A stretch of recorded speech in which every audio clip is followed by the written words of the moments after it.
your strength to get through this. I think at the end I might fall apart, but we'll see what happens. But hello and thanks for coming. From the moment I got the phone call in October from Life-Alert telling me that Mom had fallen, I tried my best to do everything I could to get her back to the house and back on her feet, and just everything I tried just was. So who would have thought a broken arm brought us to here? But the silver lining in the whole thing, the ordeal, was that I got to spend a lot of time with Mom at the end, like 6 months or so. And I thought of 3 little anecdotes. The first one when I was about 5 years, like I said, I was 5 years old, and we lived on Magnolia Street, and it was time for me to go to kindergarten. And Judy and Jack were already in school, so I got to spend about a year by myself with Mom, and I really liked this arrangement.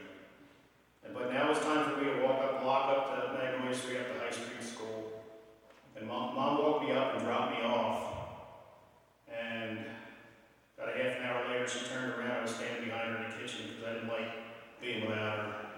And I just walked myself back up to the house. So, the second anecdote was when Mom didn't learn to drive until later, in her 30s, I guess she was. And she didn't really like driving a whole lot. Many times in the winter, she would ask me to drive her to work in Embryville, the state hospital out there. One day I took her to work, and when I finally lollygagged around, I finally got to where I work, Deluxe Check Printers. My boss asked me why I was late, and I told him I had to take my mom to Embryville. And he was so upset, he asked me if I wanted to take the rest of the day off. Of course I did. And I don't remember when I finally let it slip that she was a nurse at the hospital. He wasn't happy. And finally, Mom and Dad were huge music fans. And Mom liked to stay current on music trends. My sister told me her sons were in the car with Mom one day, and they were playing rap. It doesn't say rap music, it just says rap, because I don't think it's music, but that's me. She said Mom's head was bobbing up and down to the beat of music, and she had, my brother Jack and I were choir boys 50 years ago up here, and she was always about music. And in 1971, we were big Elton John fans. He had just started out making the scene, or whatever you want to call it. And we decided to buy tickets to a concert. He was coming to Wildwood Convention Center. And we got a room down there, and went to the concert. Lo and behold, a tropical storm or something was coming in pretty bad. And it was raining on Elton John's piano. And I leaned over and I said, Mom, I think you better go. And we took off. We're running down the streets of Wildwood, and we're running. And she's with me, and I looked over, and all of a sudden she's not there, she's gone. And I turned around, and she had been blown back, knocked down to the ground. So I had to run back and pick her up, and we ran hand in hand together back to the hotel room soaking wet.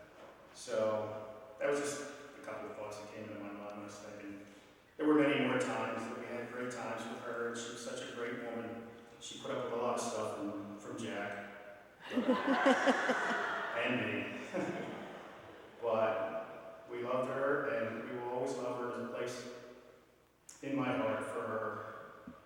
And that little thing about Elton John, if you don't mind, I'm going to do a little a cappella. It's a very, very short song, and I need a cheat sheet, but it's called Goodbye. And not a lot of people have heard it, but I'm going to educate you now, so we'll see what happens. And it's, and now that it's all over, the birds can nest again. I'll only snow when the sun comes out. I'll shine only when it starts to rain. And if you want a drink, just squeeze my hand, and wine will flow into the land and feed my land. For I'm a hero, I can reflect the moon. I will run song